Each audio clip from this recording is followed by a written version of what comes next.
Hi friends, welcome back to one more video. చూడండి, ఇవాళ మన రెసిపీ వచ్చేసి కారం బొరుగులు అనమాట. ఇంకా రెయినీ సీజన్ స్టార్ట్ అయిపోయింది కదా, ఇంకా ఈవినింగ్ అవ్వగానే కూల్ అయిపోతుంది అనమాట క్లైమేట్ మొత్తం. ఇంకా వేడి వేడి ఏదో ఒకటి తినాలనిపిస్తుంది. పెద్దలకి అనిపిస్తుంది, ఇంకా పిల్లలకి అనిపించదా. స్కూల్ నుంచి రాగానే మా పిల్లలు అడుగుతారు ఏదో ఒక స్నాక్స్. అందుకే ఇంకా ఏదో ఒకటి చేయాలి కదా అనేసి ఈరోజు కారం బొరుగులు అయితే చేద్దామని ఇంకా ఫిక్స్ అయ్యాను. చూడండి, ఇంకా ఇదైతే త్వరగా అయ్యే ప్రాసెస్ అన్నమాట. తక్కువ ఇంగ్రీడియంట్స్తో తక్కువ టైంలో ఈజీగా చేసుకోగలిగేది కారం బొరుగులే. చూడండి, లేట్ చేయకుండా ప్రాసెస్లోకి అయితే వెళ్ళిపోదాం. ఇంకా టీ కూడా పెట్టాను, ఈవినింగ్ తాగుతూ బొరుగులు తినొచ్చు అనేసి. కావాల్సినవి అయితే బొరుగులు, పల్లీలు, పప్పులు, పోపు దినుసులు, ఉప్పు, కారం, పసుపు, కరివేపాకు, వెల్లుల్లి రెబ్బలు, ఎండుమిర్చి, ఇంక ఇవన్నీ రెడీగా పెట్టుకుందాం. ఇంట్లో దొరికే ఇంగ్రీడియంట్స్ అండి, ఎక్కువ అవసరం లేదు, సింపుల్గా చేసుకోవచ్చు మనం. చూడండి, ఇంక ఇవన్నీ రెడీగా పెట్టుకున్నాం కదా. ఇంకా టీ అయిపోయింది, టీ పక్కన పెట్టేసి ఇంకా కారం బొరుగుల కోసం ఒక పెద్ద పాత్రనే తీసుకోండి. బొరుగులు వేసినాక కలపడానికి ఈజీగా ఉంటుందన్నమాట.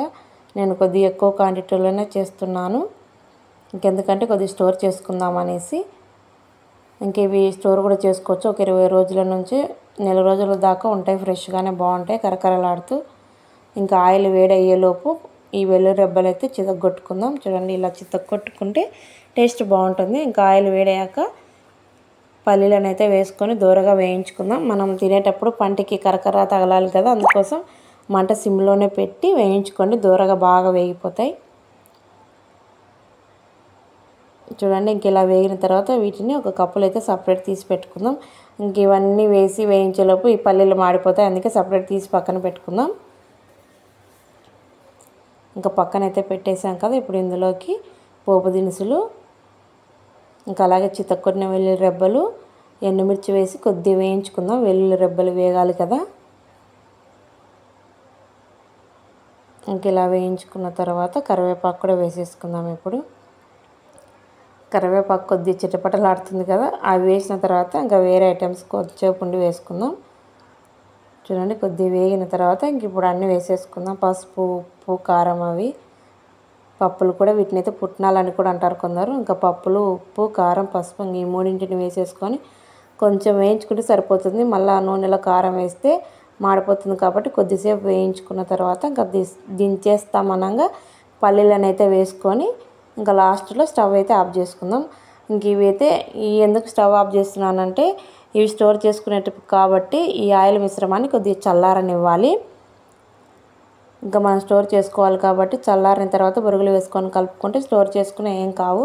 ఇప్పుడే తినాలనుకునే వాళ్ళైతే ఇంకా వేడి మీద వేసేసుకొని కలుపుకొని తినేయచ్చు. చూడండి, చల్లారిన తర్వాత ఇంకా బొరుగులు అన్నిటిని వేసేసుకొని కలుపుకోవాలి.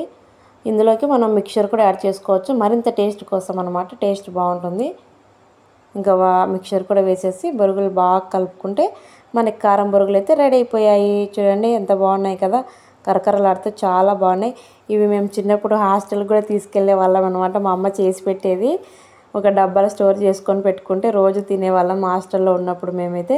చూడండి, నేను అలాగే ఒక డబ్బాలో అయితే స్టోర్ చేస్తున్నాను మా పిల్లల కోసం. చల్లారిన తర్వాత డబ్బాలో వేసి పెట్టుకొని ఒక 20 రోజుల నుంచి నెల రోజుల దాకా ఫ్రెష్గా ఉంటాయి, బేసిక్గా ఉంటాయండి, ఏం పర్లేదు, ఏం చెడిపోవు. ఇంక ఇవైతే ఇప్పుడు తినడానికి సాయంకాలం. చూడండి, తినేటప్పుడు మనం ఇందులో ఆనియన్స్, లెమన్ కూడా వేసుకోవచ్చు అనమాట. ఇంకా స్టోర్ చేసుకున్న దాంట్లో కాకుండా తినేటప్పుడు ఆనియన్స్, లెమన్ వేసుకొని తింటే చాలా బాగుంటాయి టేస్ట్. ఇంకా టీ తాగుతూ ఈ కారం బొరుగులు తింటే ఎంజాయ్ అయితే చేసాము ఈ ఈవినింగ్. ఇంకా ఈ వీడియో మీకు ఉపయోగపడుతుంది, ఇంకా రెయినీ సీజన్లో చేసుకుంటారనేసి వీడియో అయితే షేర్ చేస్తున్నాను. Okay friends, thank you for watching. Please subscribe my channel.